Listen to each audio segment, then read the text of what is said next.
नमस्कार, मैं हूँ सुषमा।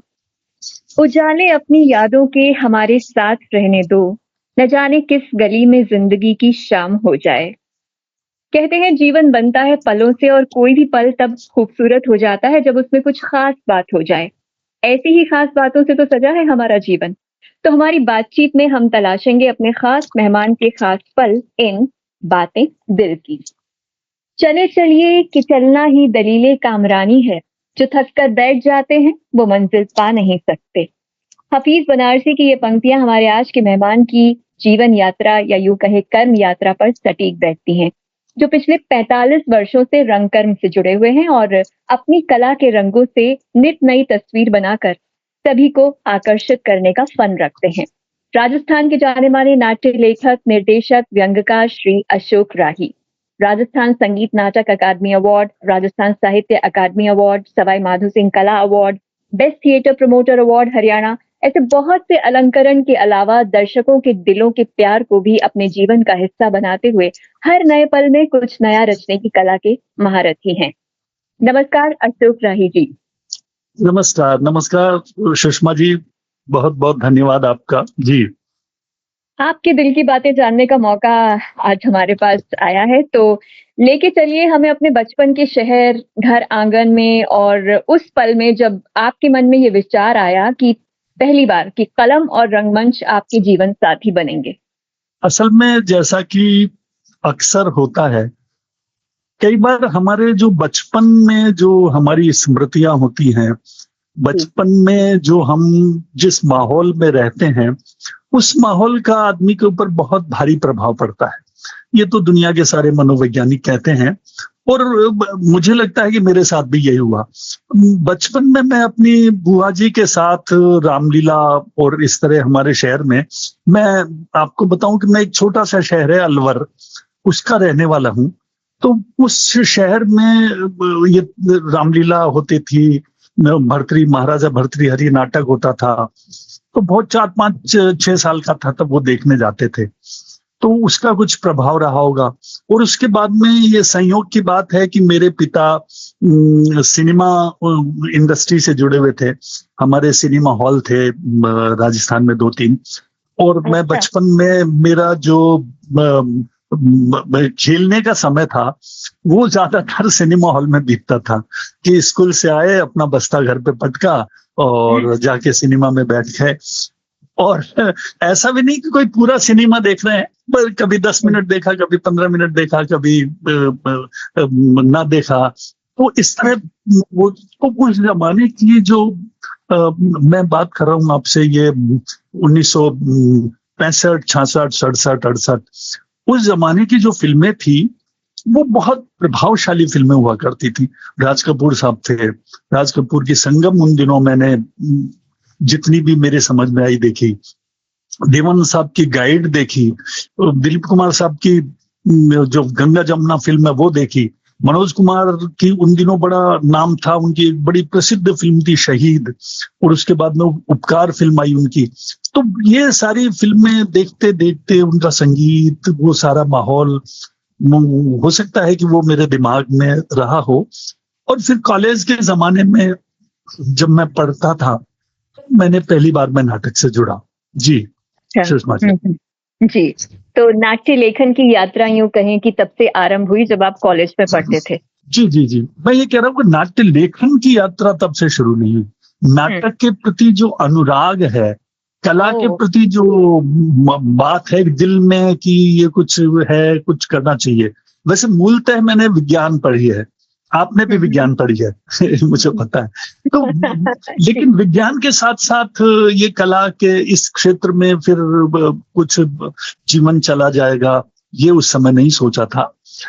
मैं ऐसा कोई सोचता भी नहीं है, मेरे ख्याल से कोई भी बच्चा। अपन लोग कहते हैं कि बच्चे बचपन से ही सोचते हैं, लेकिन ऐसा कुछ नहीं होता है। एक धारा होती है जो उस तरफ उसको ले जाती है, और वो अवचेतन की धारा होती है। जी सुषमा जी। बिल्कुल, और वो बहता चला जाता है उस धारा में, तो जी ऐसा ही जो असर आप पर फ़िल्मों में डाला या नाटकों ने डाला, वो आगे जाकर आपके जीवन से जुड़ गया। लेकिन उस समय जी शायद आपका भी यही मानस रहा होगा, जैसे उस वक़्त सोचते थे सभी माँ-बाप अपने बच्चों के लिए कि पढ़ ले और उसके बाद एक नौकरी मिल जाए। तो ऐसा आपके साथ भी हुआ? हाँ, बिल्कुल, बिल्कुल। सबके साथ होता है, मेरे साथ भी हुआ। लेकिन अच्छा। मैंने ये किया कि अपना अपना जो ये नाटक का और अभिनय का और विशेषकर उस समय साहित्य से जुड़ने का जो सिलसिला है, वो शुरू से ही, बचपन से ही रहा। उस ज़माने में बहुत साहित्य भी ऊँचे दर्जे का साहित्य पढ़ा। हालाँकि हुँ, ऐसा नहीं है, उस समय इब्ने सफ़ी और ओम प्रकाश शर्मा और इनके उपन्यास भी, वेद प्रकाश काम्बोज, इनके जासूसी उपन्यास भी बहुत पढ़े जाते थे। हम जी। 10वीं-11वीं में थे, वो भी पढ़े। तो लेकिन उसी उसके साहित्य ने आप जी, पर असर डाला। जी, जी, जी। और साहित्य भी, लिटरेचर भी पढ़ा। जी हाँ। हुँ। जी सुषमा तो जी। नाट्य लेखन की यात्रा हमें बताएँ कब से आरंभ हुई? असल में नाट्य लेखन तो मेरा बहुत बाद में शुरू हुआ। शुरुआत में मैं आपको बताता हूँ। शुरुआत हुँ, में हमारा शहर में, अपने शहर के की नाट्य उसके बारे में बताता हूँ। अलवर शहर की जो बात कर रहा हूँ, हाँ, वहाँ पर एक नाटक होता है, उस नाटक का नाम है महाराजा भर्तृहरि। जी, और वो कमाल का पारसी रंगमंच का, पारसी शैली का एकमात्र नाटक है जिसको अलवर शहर आज भी जिंदा रखे हुए है। प्रतिवर्ष उस नाटक के दशहरे से लेकर दीपावली तक लगभग 15-20 प्रदर्शन होते हैं और हर प्रदर्शन में कम से कम 8-10 हजार लोग उस नाटक को देखते हैं। टिकट से देखते हैं, टिकट खरीदते हैं। और अब तो मेरे ख्याल से उसका टिकट 500, 300 रुपए, 500 रुपए इस तरह का है। जी, हमारे जमाने में बहुत कम, 1 रुपए 2 रुपए का हुआ करता था। और वो नाटक एक पारसी रंगमंच की परंपरा को लेकर चल रहा है। तो ऐसे नाटक उस शहर में हमने, उस जमाने में मेरे दोस्त हुआ करते थे, दुर्भाग्य से अब वो नहीं रहे हमारे साथ। ईश मधु तलवार नाम के एक दोस्त थे, जी, बलवंत तक्षक नाम के एक दोस्त थे, देव कुमार मुखर्जी नाम के एक दोस्त थे। तो हम लोगों ने सोचा कि अपने शहर में एक आधुनिक रंगमंच की धारा शुरू की जाए। तो उसके दौरान हमने वहां पर सबसे पहले नाटक शुरू किए। और पहला नाटक हमने शुरू किया, एक अनिल बर्वे नाम के एक बहुत बड़े मराठी के एक लेखक थे। और उस हुँ, जमाने में 1980 में उनका एक बड़ा प्रसिद्ध नाटक था, thank you mister glad. Okay, बाद में उस नाटक के ऊपर फिल्में भी बनी, कालिया और दूसरी फिल्में। वो कमाल का नाटक था। उस नाटक को हमने अपने शहर में मंच एक और उस नाटक को, वो नाटक इतना सफल रहा। मेरे ख्याल से 1-2 हजार लोगों ने उस नाटक को देखा हुँ, और बहुत बहुत पसंद किया। जी, तो वो एक बुनियाद था नए रंगमंच की मेरे लिए भी, और मैंने उसको, नाटक को निर्देशित भी किया था। हालांकि उस समय मैं बहुत युवा था, मन में बहुत डर भी था, लेकिन अच्छी बात ये रही कि वो नाटक सफल रहा, क्योंकि हमने उसको तैयारी करने में बहुत मेहनत की थी। हुँ, तो मेहनत मैं आपकी रंग लाई जी, और जी, ये जो मेहनत का दौर था, ये शुरू हो गया आपकी ज़िंदगी में और ज़िंदगी का जी, हिस्सा बन गया और यही मेहनत आज आपको इस सक्सेसफुल यूँ कहें कि एक मंच पर उसने खड़ा कर दिया है। सुषमा जी, मैं एक मेहनत के ऊपर ही एक बड़ी जोरदार बात, जो मेरे जीवन का अनुभव है ना, वो अपने नए मित्रों को, सुनने वाले मित्रों को, जो हमारा रेडियो सुन रहे हैं, उनको मैं बताना चाहता हूँ जी, कि एक बहुत छोटी सी बात है लेकिन कमाल की बात है। वो ये हुँ, है कि मेहनत गुमनामी में कीजिए, हुँ, मेहनत गुमनामी में कीजिए, सफलता आपका शोर मचाएगी। क्या बात है! बिल्कुल, अगर आप परिश्रम से जुड़े हुए हैं किसी भी कला से, कोई सी भी कला हो, मैं अपने नए साथियों को यही कहता हूं कि आप हुँ, उसको मन से, दिल से प्रेम कीजिए उस कला को। हुँ, और आप ये देखिए कि पूरा पूरा एक इतिहास है, कला कला क्षेत्र में इतिहास है, राजनीति में, साहित्य में, कि जो लोग मन से जुड़े वो सफल हुए। तो नाट्य लेखन की यात्रा की बात हमने की जिसकी शुरुआत अलवर शहर से हुई और फिर उसकी धूम जयपुर में मची और अब तो पूरे राजस्थान में इसकी धूम है, राइट? जी, जी, जी, जी, हाँ। कौन-सा वो वर्ष था जब आपका पदार्पण हुआ जयपुर में? मैं जयपुर में आया था 1987 में। काफी बरस जी। हो गए। अब तो कोई पूछता भी है कि कहाँ के रहने वाले हो, तो मुंह से निकलता है जयपुर का रहने वाला हूँ, क्योंकि जहाँ पे बस जाता है आदमी का वही घर हो जाता जी। है। हाँ, वैसे जी। तो हम राजस्थान के देश के, अब मैं तो सच्ची बात बताता हूँ, मैं तो ये मानता हूँ कि मैं तो पूरी जो यूनिवर्स है उसका उसका मैं एक छोटा सा हिस्सा हूँ, क्योंकि कलाकार के लिए तो अब यही है, ये सारी देश दुनिया सब अपनी है। यही बिल्कुल। हमारी संस्कृति में भी यही कहा गया है कि हम्म। अखिल विश्व हमारा घर है। एक हास्य व्यंग्यकार के रूप में आपने प्रसिद्धि हासिल की है। खास तौर पे कहूँ कि ये आपका जॉनर रहा है, जिस पर आप जी लिखते जी भी हैं और बहुत से नाटक आप मंचित करते हैं। इसके अलावा आपने पीपल्स मीडिया एंड थिएटर की शुरुआत की और उसके आप प्रेसिडेंट रहे हैं। ये ड्रामा ग्रुप जी ने शुरुआत की है जी जी इसकी। राजस्थान पत्रिका में लगातार 20 साल तक व्यंग्यात्मक जी जी बातों से परिपूर्ण कॉलम लिखना और सबको हर दिन एक एक सोच दे देना कि हाँ, इस पर सोचना बहुत जरूरी है एक आम जन को। बात करामात के नाम से बहुत प्रसिद्ध रहा। इतनी सारी बिल्कुल। चीजों के लिए ये इंस्पिरेशन कहाँ से आता है? देखिए क्या होता है, मैं आपको बताता हूँ कि लेखन हो या साहित्य हो, जो सारा उपजता है। और एक एक बड़ी दिलचस्प मैं आपको बात बताता हूँ, वो जी। सृजन प्रक्रिया के बारे में है। मैं हास्य व्यंग्य की भी बात करूंगा, लेकिन पहले सृजन प्रक्रिया की बात करूं। जी। आप किसी भी लेखक से ये पूछिएगा कि आप लिखते कैसे हैं, हम्म। मेरे ख्याल से इसका कोई उत्तर नहीं मिलेगा उसको।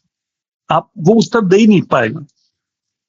और मेरे साथ भी ऐसा होता है कि कोई मुझसे पूछता है कि आपने इतने बरस तक, 20 बरस तक हजारों लिखे हैं, प्रतिदिन लिखता था, कैसे लिखता था? मैं अब अपने लिखे हुओं को मैं स्वयं खुद पढ़ता हूं, तो मुझको लगता है कि हे भगवान, क्या ये मैंने लिखा है? जी। मैं यकीनन बात बता रहा हूँ इसमें। अच्छा, एक इसको, इस बात को ही मैं दूसरी तरह से भी जोड़ के बताता हूँ कि हम्म। देखिए, हमारे यहाँ ये कहा गया है, और ये धर्मशास्त्र में भी कहा गया है कि हमारे यहाँ जैसे वेद हैं, वो कहा गया है कि ये वेद ईश्वरीय रचना है। हम्म। इसी तरह कुरान के बारे में भी यही कहा गया है कि वो ईश्वरीय रचना है, ईश्वर ने रचा है उनको, ये ऊपर से आई है नीचे। वेदों के जी। बारे में भी यही कहा गया है। हम्म। और यही बात बाइबल के बारे में भी कही गई है, वो ईश्वर के द्वारा रची गई रचना है जो आई है। मैं बिल्कुल इस बात से बिल्कुल सहमत हूं। मैं उसको उस तरह नहीं ले रहा जो एक धार्मिक परंपरावादी लोग लेते हैं। मेरा निश्चित रूप से मानना है कि ये मनुष्यों के द्वारा रची गई है।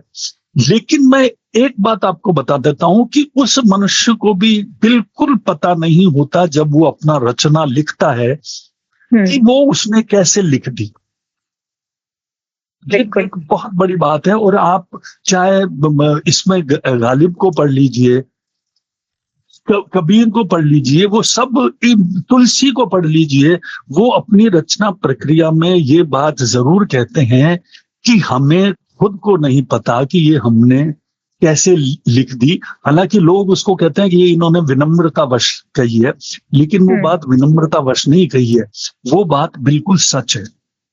जी। अब इसको अंधविश्वास के रूप में न ले हम ये मेरा कहने का मतलब है कि आदमी के जीवन के अनुभवों का, उसके जो निचोड़ होता है, जो वो सारी जिंदगी चीजों को देखता है, जो उसके मस्तिष्क में जाके पक जाती हैं, और वो उस निकलती हैं शब्दों के माध्यम से फिर वो शब्दों के कागजों पर माध्यम से, निकलती हैं। बिल्कुल। वो निकलती और हैं।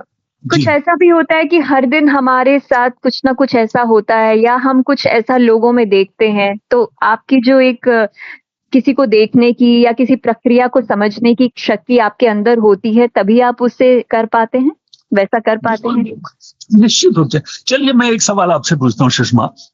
हुँ। आप तो वाणी से जुड़ी हुई हैं, बोलने के जी। माध्यम से जुड़ी हुई हैं। आप जी। क्या अनेकों बार ऐसा नहीं होता है कि आप माइक्रोफोन के सामने हैं, और उस समय आप बोल रही हैं, और हुँ। आपको अपने आप शब्द आपके सामने आते जा रहे हैं, अपने आप वाक्यों की बुनावट होती जा रही है। ये कैसे बिल्कुल। होता है?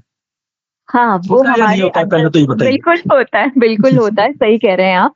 और हमारे हाँ, भीतर से वो बात आती है, लेकिन वो जो भीतर बात समाहित हुई है, वो शायद हमारे अनुभवों का ही सारा का सारा जो एक निचोड़ है, वो हमारे भीतर होता है और वही हम सब तक पहुँचाते हैं। हमें जो एक्चुअल बिल्कुल। लाइफ़ में अनुभव हुए होते हैं, हमारे आस-पास के व्यक्तियों की वजह से या हमारे आस-पास की जी। परिस्थितियों की वजह से, वही बाहर हुँ, आते हैं। हुँ। वो आपका वही मानना बाहर बिल्कुल आते हैं। सही है।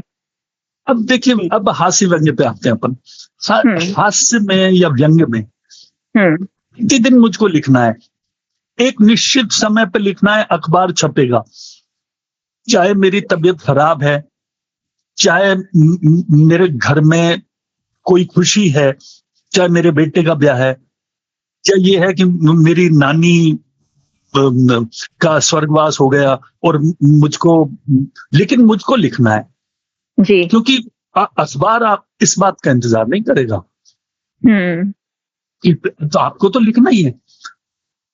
अब उस सारी प्रक्रिया के अंदर प्रतिदिन और मुझको इस बात का गर्व है कि 20 साल में एक दिन भी ऐसा नहीं हुआ कि हुँ, जिस दिन मैंने वो ना लिखा हो। जी। तो ऐसा थोड़ी हुआ कि मेरी जिंदगी में ये सारे जो होते रहते हैं ये नहीं हुए, लेकिन लेकिन एक नियमितता कि लिखना है, हुँ, तो वो लिखा।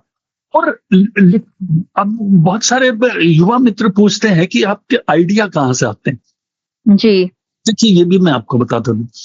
अगर मैं अपने दोस्तों से और विशेषकर आपके माध्यम से, अपने एफएम के माध्यम से लोगों से कहना चाहता हूं कि अगर आप अपने दिमाग को, अपनी इंद्रियों को खुला रखेंगे, आंख को और कानों को खुला रखेंगे, तो आपको आइडिया कहीं से भी मिल जाएंगे। आप सड़क पे जा रहे हैं, आप बस में बैठे हुए हैं, आप कॉफी हाउस में कॉफी पी रहे हैं, दो लोग बैठ के बात कर रहे हैं, आपके घर में ही कोई बुजुर्ग महिला आई है, वो अपने अनुभव बता रही है, आइडिया वहां से मिल जाएंगे आपको। आप प्रतिदिन हुँ, अखबार पढ़ते हैं और वो ही सर्वश्रेष्ठ होंगे। और आप उनको फिर उस, अब ये क्षमता तो आप में होनी चाहिए कि उनको एक आप ग्राह्य शक्ति होनी चाहिए, बिल्कुल, ग्राहक उनको ग्रहण शक्ति होनी करने की। चाहिए। जी, बिल्कुल। कुछ और ऐसे किस्से कहानियाँ जी, कभी जीवन में ज़रूर हो जाते हैं और लेखक तो उन्हें कलमबद्ध कर देता है, मतलब ऐसे वाक़ये जो आपके नज़रिए को ही बदल डालते हैं। क्या ऐसा कुछ हुआ आपकी ज़िंदगी में भी जो जिन्होंने आप पर असर डाला और बहुत बार आपकी जो एक सोच चल रही थी वो बदल गई, डायरेक्शन बदल गया? देखिए, यहाँ पे मुझको कबीर याद आ रहे हैं। और कबीर ने एक बहुत दिलचस्प बात कही है, और वो कहा है कि कबीरा संगत साधु की, जो गंधी की बास, जो कुछ गंधी दे नहीं तो भी बास सुबास।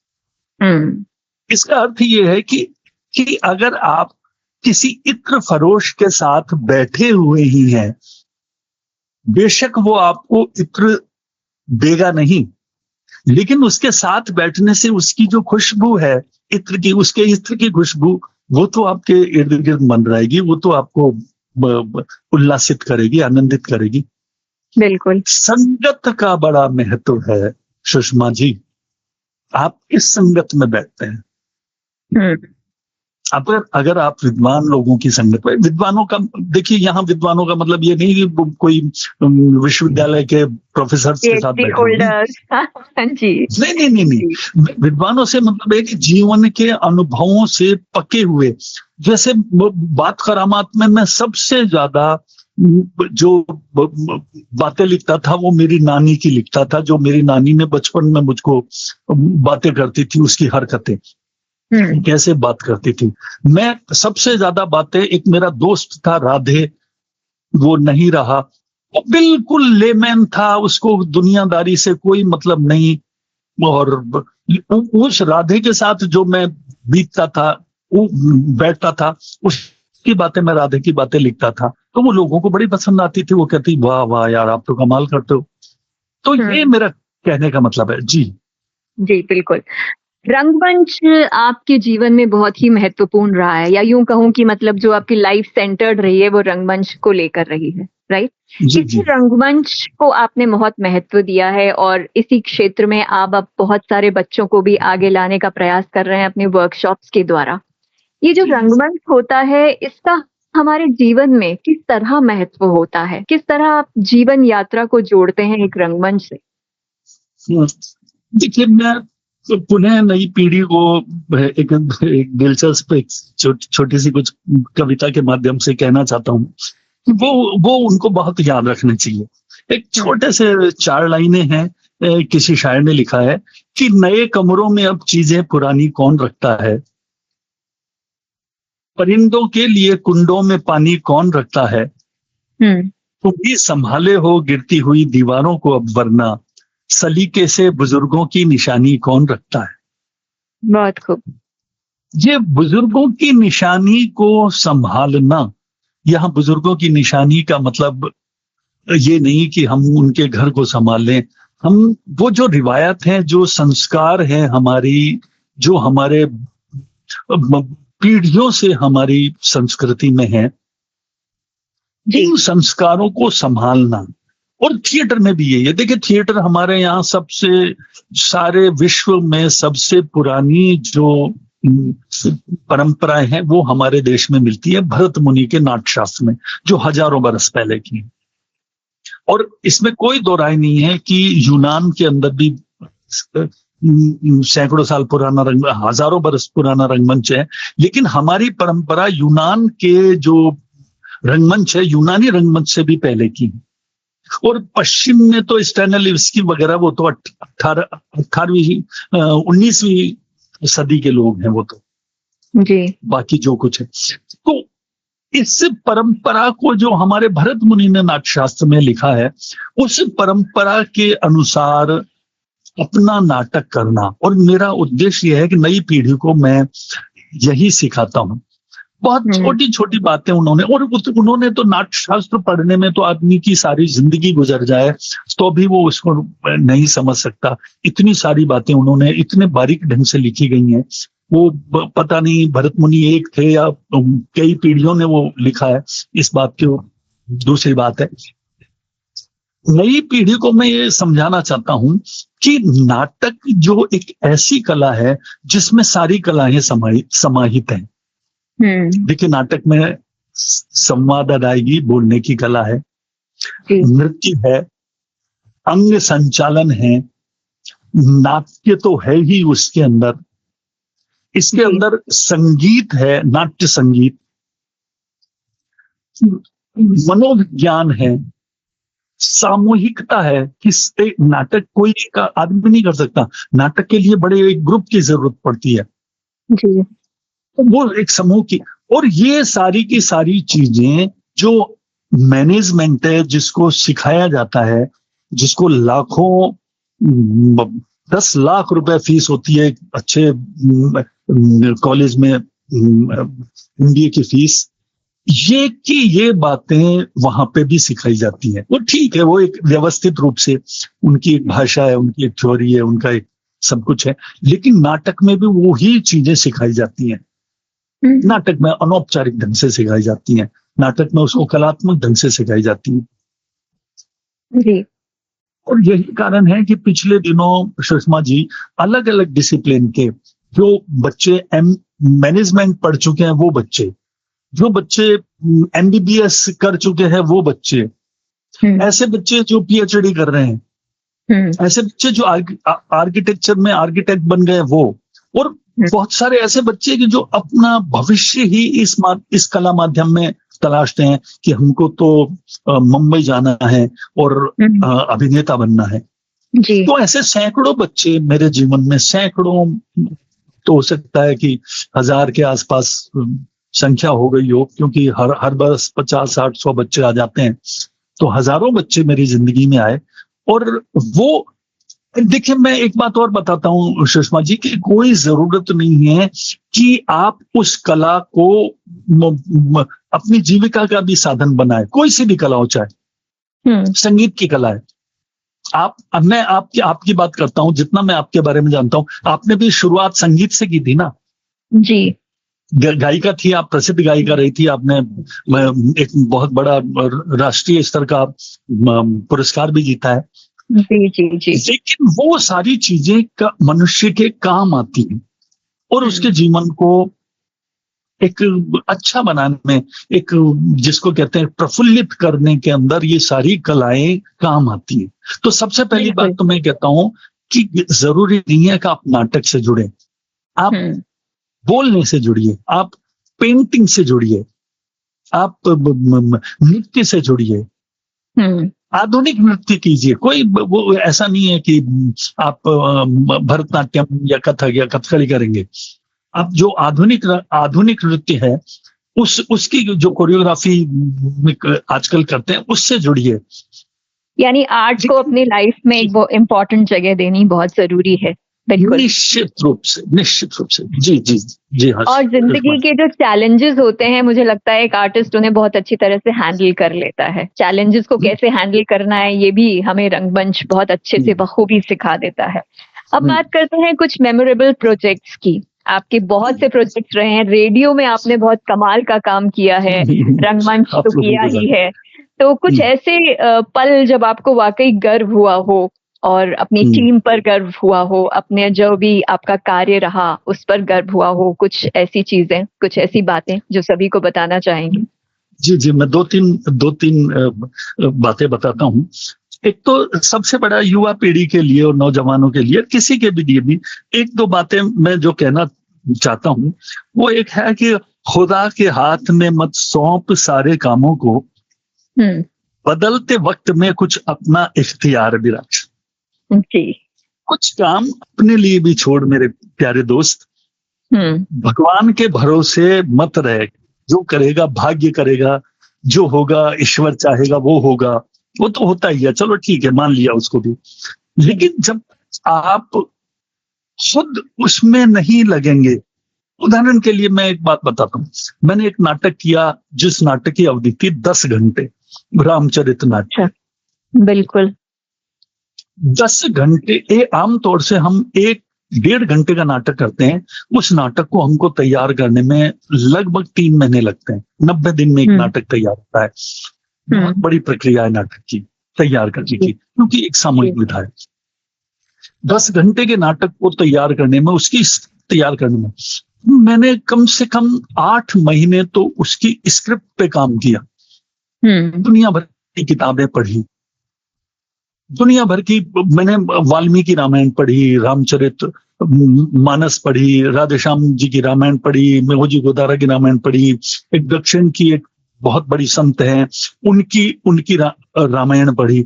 ऐसे कम से कम 10 रामायणों का पाठ किया, उनमें से प्रसंग निकाले, उनमें से निकाल के और फिर एक स्क्रिप्ट तैयार की। जी। परंपरागत रामायण जो चलती है उसकी स्क्रिप्ट में निकलवा के लाया अपने दोस्तों से, और उनको मिला के एक नाटक, 10 घंटे का नाटक हुआ, जिसमें नृत्य भी था, जिसमें संगीत भी था। और वो हमने जवाहर कला केंद्र में किया, जवाहर कला केंद्र के साथ मिलके, और लगातार 2 वर्षों से कर रहे हैं। हजारों लोग उसको देखते हैं। जी जी। 5 दिन प्रतिदिन 2 घंटे। जी। आपका खेजड़ी की बेटी मुझे याद आ रहा है, जिसके मतलब पता नहीं अनंत शोज आपने किए हैं जगह जगह पर। खेजड़ी की बेटी की भी यही प्रक्रिया रही। खेजड़ी की बेटी जब नाटक तैयार किया, इसका भी मैं दिलचस्प बताता हूँ कि मेरे एक मित्र थे श्री डी.एन. शैली साहब, वो नहीं रहे, मरहूम डी.एन. शैली साहब। उन्होंने मुझसे कहा कि यार एक ये घटना है कि राजस्थान में 363 लोगों ने पेड़ों के लिए बलिदान किया था। ये बात मैं बताता हूँ आपको, 1990 के आसपास की बात है, 90-91 की। और ये नाटक तुमको लिखना है, क्योंकि मैं शैली साहब के लिए बच्चों के नाटक लिखता था, वो मुझसे लिखवाते थे और वो मंचित करते थे। उन्होंने कहा ये नाटक लिख। एक आई.सी. श्रीवास्तव साहब एक बहुत पुराने IAS अधिकारी हुआ करते थे, शिक्षा कर्मी बोर्ड के उन दिनों अध्यक्ष थे। उन्होंने कहा कि भाई इसके ऊपर नाटक लिखवाओ जी। वो नाटक का मैंने पढ़ा तो उसके बारे में इधर उधर सुना, पता था भाई 363 लोगों ने बलिदान किया है। तो मैंने एक छोटी सी सिनॉप्सिस बनाई और डी.एन. शैली साहब को दे दी। मैंने कहा यार ये घटना है। डी.एन. शैली साहब ने उसको पढ़ा, फिर व्यंग्य से मुस्कुरा के कहा कि यार ये तो कोई बात नहीं है, ये तो क्या है, ये तो तुमने कुछ मेहनत ही नहीं की, इधर उधर से किया। ये बात मुझको बहुत चुभी मन में। अच्छा। मैंने कहा यार ये तो मतलब जो चालू जिसको कहते हैं ना चालू माल, अशोक राही, ये तो बहुत तुम्हारे लिए अच्छी बात नहीं है। उसके बाद मैंने शोध करना शुरू किया। प्रोफेसर हीरा लाल जी माहेश्वरी राजस्थान विश्वविद्यालय में प्रोफेसर थे हिंदी के, हेड ऑफ द डिपार्टमेंट। उन्होंने बिश्नोई संप्रदाय और जाम्बोजी के ऊपर पीएचडी की थी और उनके 2 वॉल्यूम थे, कम से कम 1000 पृष्ठ जी किताबें थी, बड़ी बड़ी। वो किताबें मैं लाया। फिर मैंने ये सोचा, ये लगा कि उस समय जो मारवाड़ था, ये घटना जोधपुर के में खेजड़ी में हुई थी ना, तो मारवाड़ का इतिहास क्या रहा होगा उस समय, देश की राजनीति क्या कर रही होगी। तो विश्वेश्वर नाथ रेऊ नाम के एक बहुत बड़े इतिहासकार हैं मारवाड़ के, उनकी पुस्तकें हैं, वही 1000 पृष्ठ मारवाड़ का इतिहास, वो मेरे मित्र से लाया। और तो इसके अलावा मेरे मित्र श्री तुलसीराम जी माजू जो बिश्नोई हैं, हेतराम जी बिश्नोई, कर्नल बिश्नोई, ऐसे कई बिश्नोई मित्रों के घर गया, उनसे पूछा कि क्या आपकी वैल्यूज हैं, क्या आप पहनते हैं, क्या ये घटना है, कौन लोग थे जो 363 लोग जो मर गए। तो उन्होंने मुझको एक सूची दी कि ये 363 लोग मरे थे। जी। और उन सबको मिला के उनका गहन अध्ययन करके मैंने एक नाटक लिखा, और वो नाटक की अवधि मात्र 1 घंटा 20 मिनट। जी। लेकिन उस 1 घंटे 20 मिनट को नाटक को तैयार करने में मुझे तो महीनों लगे और हजारों पृष्ठ पढ़ने पड़े, तो वो नाटक तैयार हुआ। लेकिन आपकी वो मेहनत रंग लाई, इतनी रंग लाई कि पूरे देश में वो जहां जहां मैंने नाटक खेला, 20-20 हजार लोगों के बीच में खेला तो उन्होंने पसंद किया। इंडिया इंटरनेशनल में खेला 400 लोगों के बीच में, जो देश के बिल्कुल सुपर इंटेलेक्चुअल लोग हैं उन्होंने वो पसंद किया। मंत्रियों के बीच में खेला, राज्यपालों ने पसंद किया, सामान्य जन में खेला, उन्होंने पसंद किया। उसका कारण ये था कि एक तो वो घटना, दूसरा उसकी ऑथेंटिसिटी इतनी जबरदस्त हो गई। और सुषमा जी आप यकीन नहीं करेंगे, उसके बाद में बिश्नोई संप्रदाय के तो लोग ही मुझको आके बताने लगे कि ये घटना ऐसे हुई थी, जबकि वो पूरी तरह घटनाक्रम मैंने अपने हिसाब से नाटकीय तरीके से बनाया था, लेकिन वो इतना विश्वसनीय हो गया। ये कुल मिला के जो मैं कहना चाहता हूं ना, वो अध्ययन के साथ उसमें अपनी कल्पनाशीलता जब तक नहीं करेंगे, एक लेखक का यही सृजन है। अब कोई मुझसे पूछता है कि नाटक तुमने कैसे लिखा, तो मैं यही बताता हूं, बाकी वो ये है कि ये तो जाम्बोजी ने, गुरु जम्बेश्वर ने और अमृता देवी ने लिखवा लिया, वरना मैं कौन होता हूं। ये नाटक तो उन्होंने लिख दिया, जो 300 बरस पहले ये बलिदान कर गए। एक्चुअली नाटक तो ये उन्होंने लिखा है। बिल्कुल, लेकिन आपकी बातों से ये साफ जाहिर हो रहा है कि कितनी चीजों का समावेश होता है जब एक कृति को तैयार किया जाता है। बिल्कुल, इसमें कोई दो राय नहीं है सुषमा जी। जी, एक नाटककार के रूप में आप आज जो अपना आसपास का दौर देखते हैं, लोगों को देखते हैं, क्योंकि यंगस्टर्स से आपका काफी आप रूबरू होते हैं, है ना, अपने आर्ट को उन तक पहुंचाते हैं, तो क्या सोचते हैं आप, क्या बदलना चाहते हैं आज के वक्त में, अगर आप नजर डालें तो? नहीं देखिए, ये भी एक बात है। कोई भी लेखक अगर ये सोच के करेगा कि मैं पूरे समाज को बदल दूंगा, तो ये उसका रवैया ठीक नहीं। इसमें उसमें उसका अहंकार बोलता है। जी। तुलसीदास जी ने जब रामचरितमानस लिखी थी, उस समय कतई उनका मंतव्य नहीं था कि मैं कोई समाज को सुधारूंगा। वो उन्होंने एक भाव से लिखी थी। कबीर ने जो दोहे लिखे वो अपने मन के भाव से लिखे। मीरा के जो पद हैं, मीरा का जो प्रेम का है, मीरा ने ये थोड़ी सोचा कि मैं इस तरह समाज में प्रेम का प्रसार करूंगी। ऐसा नहीं होता, ऐसा होना भी नहीं चाहिए मेरे हिसाब से। मैं जिस तरह से होता हूँ, लेखक को ईमानदारी से अपने काल को देख के कि मेरे समय में क्या चल रहा है। जैसे मैं उदाहरण देता हूँ, जब मैंने खेजड़ी की बेटी नाटक लिखा तो उस समय जो उसका राजनीतिक पोर्शन है वो लिखा, तो उस समय राजनीति में क्या था कि 2 साल में कम से कम 6-7 बादशाह वहां बदल गए थे दिल्ली में। जी। मोहम्मद और फर्रुखी और जरदार शाह, और 6-6 महीने 1-1 साल रह के। और संयोग की बात है कि जब मेरा ये नाटक लिखा जा रहा था उस समय हमारे देश में भी ये हो रहा था। पहले चंद्रशेखर, वो राजीव गांधी थे, फिर चंद्रशेखर बने, फिर विश्वनाथ प्रताप सिंह बने, फिर इंदिरा कुमार गुजर, यानी कि साल 6 महीने में 5 प्रधानमंत्री हमारे देश में भी बदल गए। अच्छा। अब ये देखिए, ये कोइंसिडेंट है क्या है लेकिन कैसे वो 300 बरस पहले की राजनीति और उस समय की राजनीति बिल्कुल यूं की मिल रही थी। लोगों ने उस समय तो एकदम जोड़ा कि अरे यही तो हो रहा है, वहां पे बादशाह बदल रहे हैं, यहाँ प्रधानमंत्री बदल रहे हैं। आपको ध्यान होगा उस काल में हमारे देश में कितनी जल्दी प्रधानमंत्री बदले थे। जी जी जी। कुछ घटनाएं कुछ होती है। अच्छा, आज भी आज कोई नया लेखक है, वो कोई लिखना चाहे, मैं कहता हूँ उस समय देखिए कैसा हमारे समाज के अंदर क्या क्या प्रॉब्लम्स चल रही हैं, विशेषकर महिलाओं को लेके क्या प्रॉब्लम, कितने मतलब जिसको कहते हैं कि हम क्या, मेरे शब्द समझ में नहीं आ रहा है, कितने दिखावटीपन हमारे समाज में आ गया है। जिंदगी में सारे दौरों में आ गए। कितने, क्या हम इतने सहज हैं जैसे हमारे माता पिता या हमारे दादा दादी हुआ करते थे? आप देखिए, मुझे तो यकीन नहीं होता कि ब्याह शादी हमारे घरों में, अब मैं देश के सेठों की बात नहीं कर रहा, मैं तो हमारे घरों की बात कर रहा हूँ। हमारे घरों में जो आजकल शादियां होती हैं, अरे बाप रे कितना दिखावटीपन आ गया उसमें। जबकि हमारे जमाने में 50 बरस पहले जो शादियां होती थी, कैसे सहजता से शादियां होती थी। ये छोटी छोटी चीजें हैं, ये लगती हैं ठीक है, पैसा आया है, कैसे खाने पीने की चीजें बदल रही हैं, कैसे संस्कार। आप देखिए समाचार पत्रों में जब हम खबरें पढ़ते हैं, और विशेषकर बच्चियों को लेकर जो खबरें आती हैं, दिल नहीं दहल जाता है।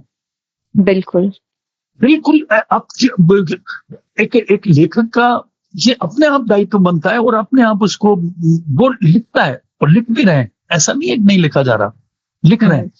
ये जो सामाजिक ढोंग है, राजनीतिक ढोंग है। अभी मैंने नाटक किया जो मुंबई के लेखक अनुरोध शर्मा, उनका लिखा हुआ वन फूल की बत्ती गुल, पूरी राजनीति का ऐसा वो है कि एक राजनेता कैसी कैसी हरकतें कर रहा है उसमें, और उसकी आत्मा बदल गई। वो बड़ा एक दिलचस्प नाटक है, वो अभी पिछले दिनों ही शो किए थे उसके। जी। कहना मैं ये चाहता हूं कि ये चीजें रचनाकार की रचनाओं में अपने आप आते हैं, उनको हास्य से प्रकट कीजिए, आप व्यंग्य के साथ प्रकट कीजिए, लोग आनंद लेते हैं, लेकिन उस चीज को वो दिल पे लगती है उनके।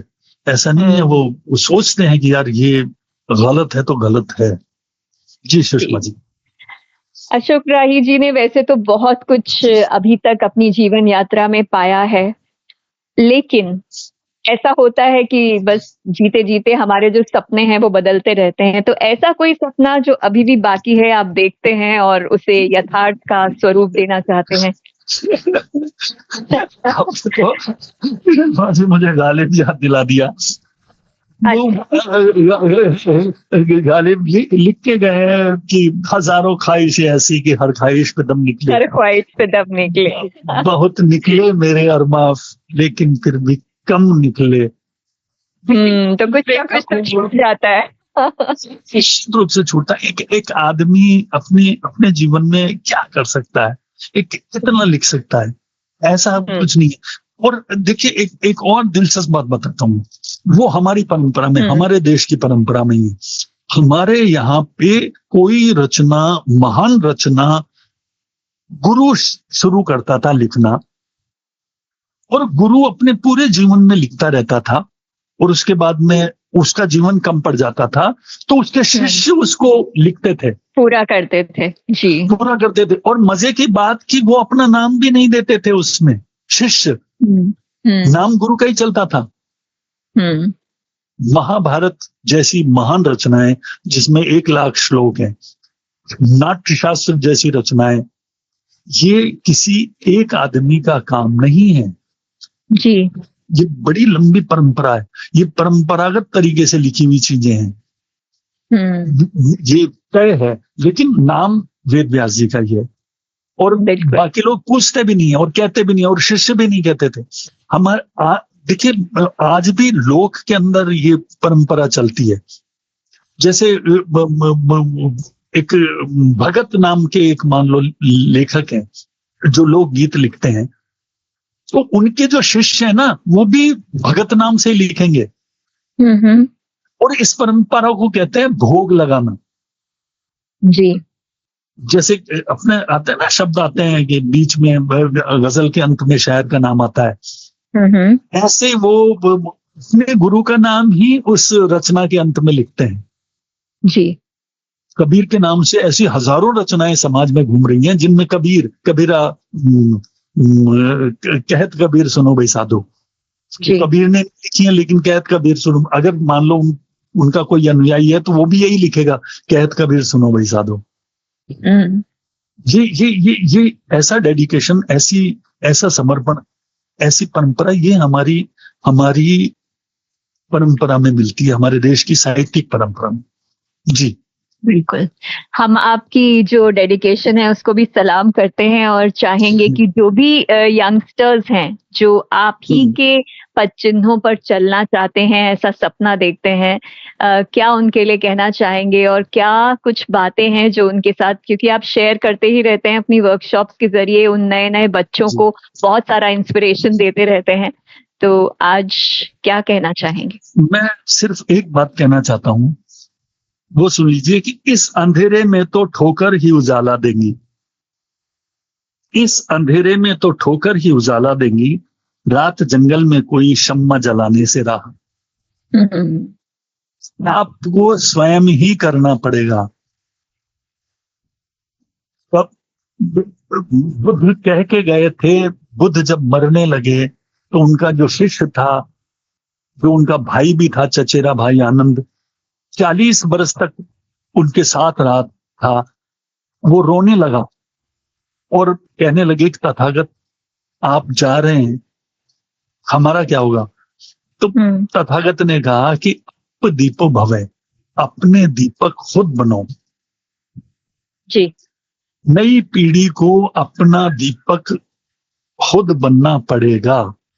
आप, इसका मतलब ये नहीं है कि आप अपने जो परंपरा है, अपने गुरु हैं, जो अच्छा लिखने वाले हैं, जो अपने बुजुर्ग हैं, उनसे नहीं सीख सकते, सीखिए उनसे।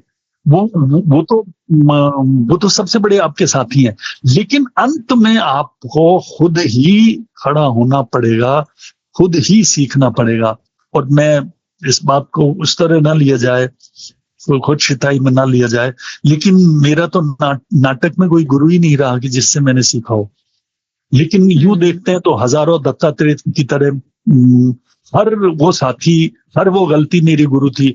हर नया साथी मेरा गुरु होता है जो एक नई तरीके से एक्टिंग करता है, और वो बात ही बातों में एक ऐसी बात कह जाता है कि जो दिमाग के एकदम खोल देती है, प्रकाश लग जाता है, अरे ये बच्चा तो ऐसी बात कर रहा है। तो सीखने का जो जज्बा है, ये सबसे बड़ी बात है सुषमा जी। जी, सीखने की प्रक्रिया अनंत चलनी चाहिए, जीवन पर्यंत चलनी चाहिए, ये अशोक राय जी का मानना है और उनके साथ भी यही चल रहा है। तो हम यही कहेंगे कि आपका जो ये हसीन सफर है वो यूं ही चलता रहे। बहुत सारे माइलस्टोन अभी आपने क्रिएट किए हैं, लेकिन और भी करें जिनको देखकर हम इंस्पायर हो, नए बच्चे इंस्पायर हो और बहुत कुछ सीखें, बहुत कुछ समझें। बस सबसे बड़ी बात है, मित्र अच्छे होने चाहिए, समझदार होने चाहिए। आप सरीखे, व्यास जी जैसे ऐसे मित्र हों तो फिर तो कहना ही क्या है, आदमी अपने आप आगे बढ़ेगा। तो अशोक राय जी, आपका हम दिल की बातें जो आपने हम सभी के बीच रखी हैं आज, उसके लिए हम आपका बहुत बहुत शुक्रिया अदा करना चाहेंगे। Thank you so much. मैं भी आप सबको बहुत बहुत धन्यवाद देना चाहूंगा कि आपके माध्यम से मैंने भी बड़े खुले दिल से अपनी जो भी मेरी समझ है जीवन की वो आपके सामने रखी। आप लोगों का बहुत बहुत शुक्रिया जी। और हम शुक्रिया अदा करना चाहेंगे हरिशंकर व्यास जी का और साथ ही ओपी शर्मा जी का। Thank you so much.